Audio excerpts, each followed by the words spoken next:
Hello दोस्तों, नमस्कार। आप सभी के channel get pro yourself पर एक बार फिर से स्वागत है। दोस्तों, आज हम फिर से एक नई कहानी लेकर प्रस्तुत हैं। चलिए दोस्तों, कहानी शुरू करते हैं। देव ऋषि नारद भगवान विष्णु के श्रेष्ठ भक्तों में से एक हैं।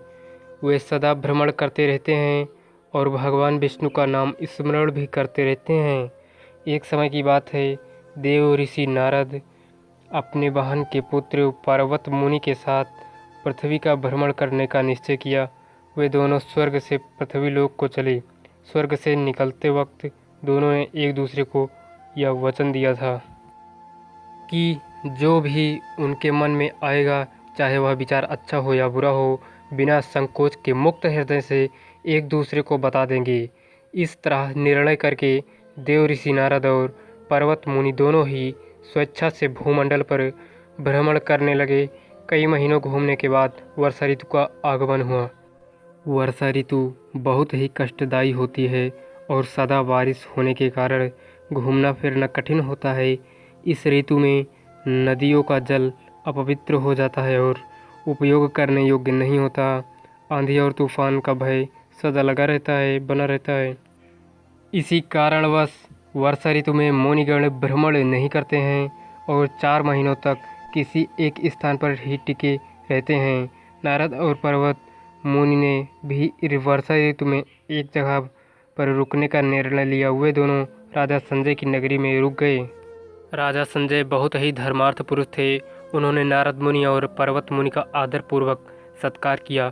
उन दोनों को अपने भवन में रहने का स्थान दिया। वहाँ पर उनकी सेवा के लिए अनेक दास दासियों को नियुक्त किया। राजा संजय की एक बहुत ही सुंदर और गुणवान पुत्री थी। संजय की पुत्री का नाम दमयंती था। राजकुमारी दमयंती भी इन दोनों मुनियों की सेवा में लग गई।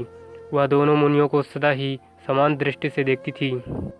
दोनों की इच्छा के अनुरूप ही उन्हें भोजन प्रदान करती। मुनि जिस किसी भी वस्तु को मांगते, उन वस्तुओं को वह स्वयं ही उनके सामने प्रस्तुत कर देती। महर्षि नारद संगीत में प्रवीण थे। वे सदा ही सामवेद का गायन करते रहते थे और पर्वत मुनि सदा वेदों के पाठ में अपना समय व्यतीत करते थे।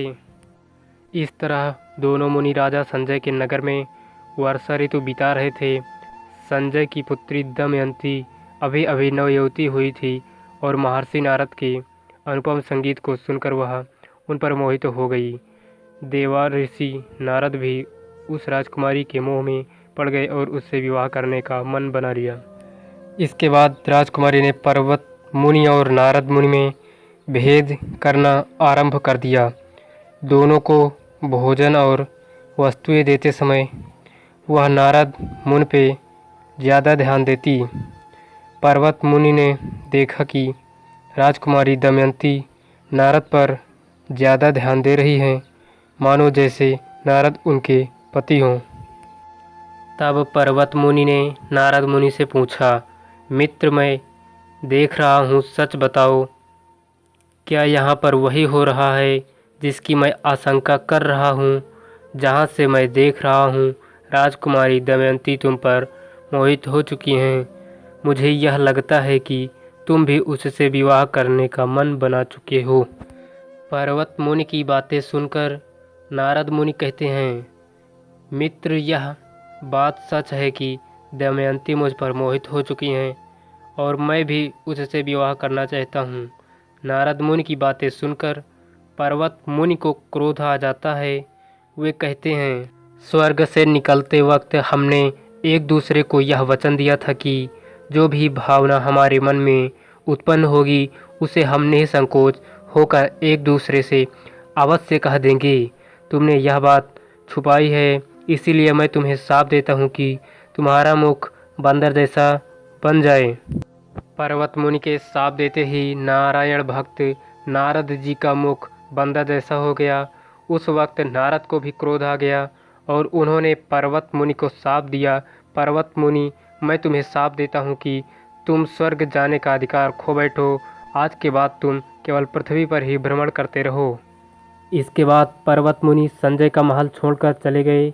जब राजकुमारी दमयंती नारद मुनि को भोजन कराने आई, तब उन्होंने देखा कि नारद मुनि का मुख बंदर जैसा हो गया है। इससे वह बहुत ही दुखी हुई। राजकुमारी दमयंती को दुखी देखकर उसके मुंह में पड़े नारद मुनि भी दुखी हो गए, किंतु इसके बाद भी राजकुमारी दमयंती के आचरण में कोई फर्क नहीं पड़ा और वह पहले की तरह ही नारद मुनि की सेवा करती रही। मुनि के प्रति उनका प्रेम पहले की तरह ही था। उन्होंने सोचा मनुष्य के गुणों से प्रेम करना चाहिए, बल्कि शरीर से नहीं। मनुष्य की पहचान उसके गुणों से होती है। रंग रूप केवल कुछ समय तक ही रहता है, किंतु जब मनुष्य के गुण खराब हो जाते हैं तो चाहे वह दिखने में कितना भी सुंदर हो, किसी को भी अच्छा नहीं लगता है। जब राजा संजय ने देखा कि उनकी पुत्री युवती हो गई है, तब उनका विवाह करने का निर्णय लिया। उसके लिए योग्य वर ढूंढने की प्रक्रिया आरंभ कर दी। राजकुमारी को यह बात पता चली। राजकुमारी दमयंती ने अपनी एक ध्याय द्वारा राजा से कहलवाया कि वे नारद मुनि से विवाह करना चाहती हैं। अपनी पुत्री का यह विचार सुनकर राजा संजय अपनी पत्नी से कहा, देवी तुम अपनी पुत्री के साथ बात करो। नारद तो बंदर के मुख वाला है, मैं भला अपनी पुत्री को उसे कैसे दे सकता हूँ। तुम उसे समझाओ कि बहुत से भी अच्छे पुरुष उसे मिल जाएंगे। अपनी माता की बात सुनकर राजकुमारी दमयंती ने कहा, माता मैं यह बात सच है कि देव ऋषि नारद का मुख बंदर जैसा बन गया है, किंतु पहले उनका मुख अच्छा ही था।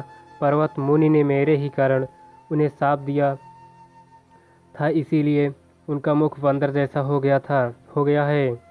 इसमें उनकी कोई गलती नहीं है। संगीत में भगवान शिव के समान यह निपुण हैं, इसीलिए इनके जैसा अच्छा पति मुझे कहीं नहीं मिलेगा। मैं नारद मुनि से ही विवाह करूंगी, उनका मुख चाहे जैसा भी हो। अपनी पुत्री की बातें सुनकर राजा संजय की पत्नी ने सारी बातें अपने पति को सुना दी। अपनी पुत्री को न मानते हुए देखकर राजा संजय ने भी नारद मुनि से ही दमयंती का विवाह कराने का निर्णय ले लिया। एक शुभ मुहूर्त देखकर राजा संजय ने नारद मुनि और दमयंती का विवाह करा दिया। इसके बाद नारद मुनि राजा के महल में रहने लगे। कुछ दिनों बाद पर्वत मुनि भ्रमण करते हुए नारद मुनि का हालचाल पूछने के लिए फिर से राजा संजय के महल में आए। तब उन्होंने देखा नारद मुनि बहुत ही दुखी हैं और दमयंती भी नारद के बंदर जैसा मुख को जाने के कारण दुखी हैं। यह देखकर पर्वत मुनि को नारद और दमयंती पर करुणा आ गई। पहले दिए हुए अपने शाप को याद करके पर्वत मुनि ने कहा, मित्र नारद आप रिश्ते में मुझे मामा लगते हैं, इसीलिए मैं आपका और इन राजकुमारी दमयंती का दुख नहीं देख पा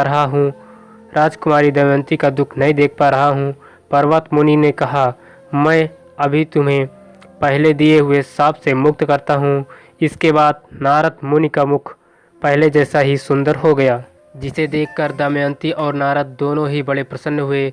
नारद मुनि ने भी अपने बहन के पुत्र पर्वत मुनि से कहा, मैंने भी क्रोधवश जो तुम्हें शाप दे दिया था उसे वापस लेता हूँ।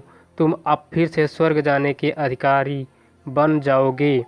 इस तरह नारद और पर्वत मुनि ने एक दूसरे को शाप से मुक्त कर दिया। इस तरह नारद मुनि और राजकुमारी दमयंती का विवाह हुआ था। दोस्तों आज की कहानी कैसी लगी कमेंट करके ज़रूर बताएं और चैनल को सब्सक्राइब कर लें और वीडियो को लाइक कर दें। अच्छी लगी हो कहानी तो चैनल को सब्सक्राइब कर लें, क्योंकि आने वाली कहानियों का नोटिफिकेशन आपको मिलता रहे और आप उसे ज़रूर देखें। दोस्तों चलिए आज की वीडियो यहीं समाप्त करते हैं। तब तक के लिए जय हिंद, जय भारत, वंदे मातरम, नमस्कार।